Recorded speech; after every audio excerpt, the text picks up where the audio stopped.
తిరిగి BCN news కి స్వాగతం. పశ్చిమ గోదావరి జిల్లా నర్సాపురంలోని వైఎన్ కళాశాలలో ministry of youth affairs NSS సంయుక్త ఆధ్వర్యంలో జాతీయ సమైక్యత ర్యాలీ నిర్వహించారు. ఈ కార్యక్రమానికి ముఖ్య అతిథిగా నర్సాపురం ఆర్డీఓ దాసిరాజు, కళాశాల సెక్రటేరియట్ కరెస్పాండెంట్ డాక్టర్ చిన్నిమిల్లి సత్యనారాయణరావు పాల్గొన్నారు. ఈ సందర్భంగా వారు మాట్లాడుతూ వారం రోజుల పాటు జరిగే ఈ శిబిరానికి 12 రాష్ట్రాల నుండి 200 మంది విద్యార్థులు ఎన్ఎస్ఎస్ వాలంటీర్లు హాజరయ్యారని తెలియజేశారు. దేశంలో 2 ఏళ్ల వ్యవధిలో ఈ శిబిరాన్ని ఒకే కళాశాల 2 సార్లు నిర్వహించిన ఘనత వైఎన్ కళాశాలకే దక్కుతుందని అన్నారు. ఈ ర్యాలీలో కళాశాల యాజమాన్యం, విద్యార్థులు పాల్గొన్నారు.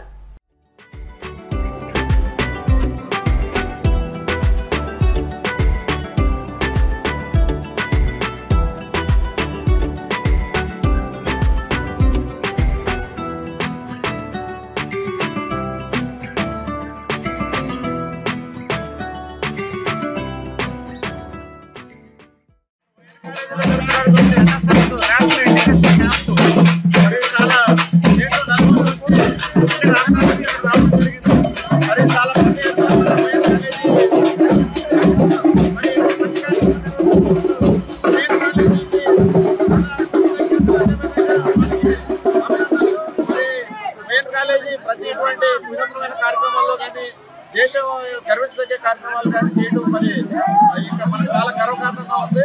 మరి వైఎన్ కాలేజీ ఇటువంటి కార్యక్రమాలు మరి పూర్తి చేయాలని, అదేవిధంగా ఈ పిల్లల్లో ఈ యొక్క సేవా తత్పరత ఏర్పడాలని ఇటువంటి క్యాంపులు చేయాలి. మరి పిల్లలు ఈ రోజు నుంచి వాళ్ళు ఇటువంటి కార్యక్రమాలు పాల్గొంటే వాళ్ళకి భవిష్యత్తులో కూడా దేశ సేవ ఎలా చేయాలన్నది వాళ్ళకి అలవడుతుంది. సమాజాన్ని బాగా అర్థం చేసుకుని సమాజ అభివృద్ధికి ఎలా పాటుపడాలన్నది వీళ్ళు మంచి అవగాహన కల్పించడానికి ఈ రోజు వైఎన్ కాలేజీ చేస్తున్నటువంటి నేషనల్ ఎడ్యుకేషన్ క్యాంప్ కి వాళ్ళకి ప్రత్యేకమైనటువంటి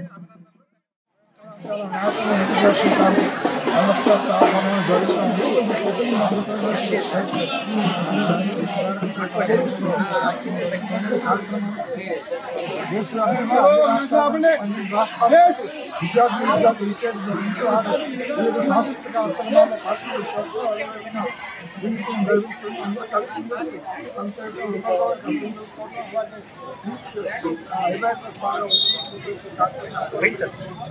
ఈ కళాశాలలో అన్ని రాష్ట్రాలు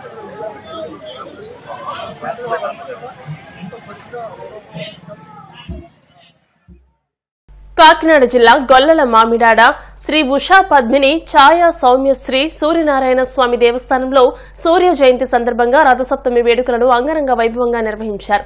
అనపర్తి ఎమ్మెల్యే నలిమిని రామకృష్ణారెడ్డి దంపతులు స్వామివారిని దర్శించుకుని రథోత్సవాన్ని ప్రారంభించారు. అనంతరం గ్రామ పురవీధుల్లో స్వామివారి రథోత్సవం ఘనంగా జరిగింది. జిల్లా నలుమూలల నుంచి వచ్చిన భక్తులు స్వామివారిని దర్శించుకుని తీర్థప్రసాదాలు స్వీకరించారు.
ప్రకాశం జిల్లా మార్కాపురంలో మంగళవారం రథసప్తమి వేడుకలు ఘనంగా జరిగాయి.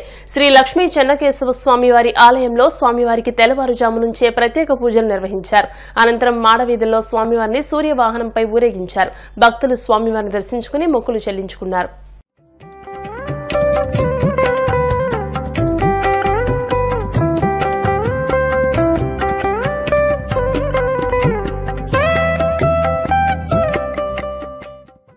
అనకాపల్లి జిల్లా నక్కపల్లి మండలం హెట్రో డ్రగ్స్ పరిశ్రమలో రాత్రి విషవాయువు లీక్ అవడంతో తీవ్ర కలకలం రేగింది. రాత్రి 8 గంటల ప్రాంతంలో పరిశ్రమలోని 9వ యూనిట్ H7 బ్లాక్ లో కెమిస్టులు పనిచేస్తూ ఉండగా ఓ పైపు నుండి ప్రమాదవశాత్తు విషవాయువు లీక్ అయింది. వాయువు లీక్ కారణంగా సమీపంలో ఉన్న 12 మంది కార్మికులు కళ్లు మంట, గొంతు నొప్పి, ఊపిరాడకపోవడం వంటి లక్షణాలతో అస్వస్థతకు గురయ్యారు. ప్రమాదం గురించి తెలుసుకున్న పరిశ్రమ భద్రతా సిబ్బంది వెంటనే స్పందించి బాధితులను అంబులెన్స్ లో నక్కపల్లి ప్రభుత్వాసుపత్రికి తరలించి చికిత్స అందిస్తున్నారు. విషవాయువు లీక్ సమయంలో కార్మికులు భయంతో పరిశ్రమ నుండి బయటకు పరుగులు తీశారు. భీమవరం పట్టణ శివారు చినామిరం సమీపంలో ఒక ఆంబోతును గుర్తు తెలియని వాహనం ఢీకొట్టి వెళ్లిపోయింది. స్థానికుల ద్వారా సమాచారం అందుకున్న గో సంరక్షణ అధ్యక్షుడు శంకరదాసు వైద్యుల సాయంతో ఆంబోతుకు చికిత్స అందజేశారు. ఈ సందర్భంగా దాసు మాట్లాడుతూ నోరు లేని మూగజీవాలను రక్షించాలని, వాటి బాధలు ఎవరికీ చెప్పుకోలేవని, తగిలిన గాయం విపరీతమైన బాధను కలిగిస్తుందని ఆవేదన వ్యక్తం చేశారు. ఇప్పటికైనా అధికారులు స్పందించి మూగజీవాల సంరక్షణకు తగిన చర్యలు తీసుకోవాలని విజ్ఞప్తి చేశారు.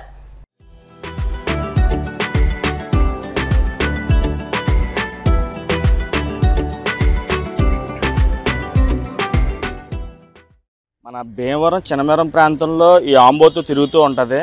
నాకు తెలిసి దీన్ని ఏదో వెహికల్ గుద్దేయడం, ఆ వెహికల్కి ఉన్న రేక్ అయితే వెనక భాగాన కట్ అయిపోవడం అయితే జరిగింది.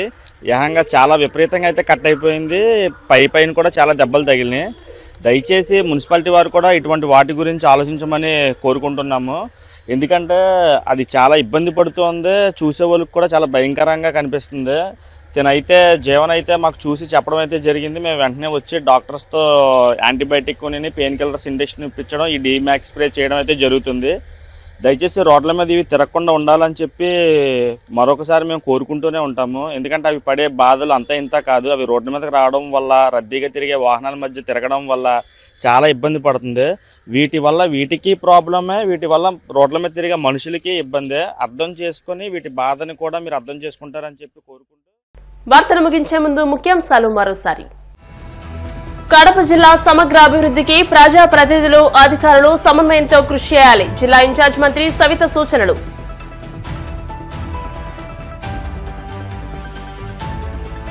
తిరుపతి డిప్యూటీ మేయర్ ఎన్నికలో కూటమి ప్రభుత్వం కుట్రలకు పాల్పడింది. వైసీపీ చిత్తూరు, తిరుపతి జిల్లాల అధ్యక్షుడు బోమన కరుణాకర్ రెడ్డి ధ్వజం.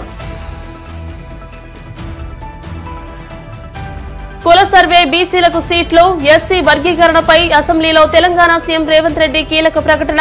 అన్ని పార్టీలు బీసీలకు 42% సీట్లు ఇవ్వాలని విజ్ఞప్తి. వర్గీకరణకు మద్దతుగా అసెంబ్లీలో ఏకగ్రీవ తీర్మానం చేశామన్న కేటీఆర్. బీసీల విషయంలో ప్రభుత్వ వైఖరి నిరసిస్తూ శాసనసభ నుంచి వాకౌట్. ఈ వార్తలు ఇంతటితో సమాప్తం. మరిన్ని వార్తల కోసం BCN digital YouTube channel, Facebook page ని ఫాలో అవ్వండి. అప్డేటెడ్ వార్తల కోసం ప్లీజ్ సబ్స్క్రైబ్.